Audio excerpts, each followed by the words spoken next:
This is what I found on my bird aviary. When I go in there, I believe they jump on my arm.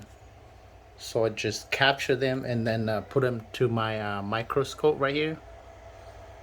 As you can see, it's so tiny, but when you look under microscope, it's very scary. I don't know what I call this one.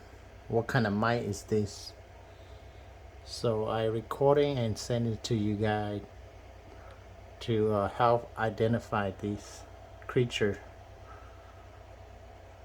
I believe they are my fan, so I need to treat. Look like they're alive.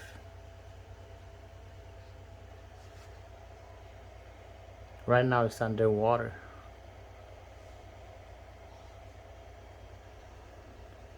Alright, let me know if you know what kind of mite is this. Thank you.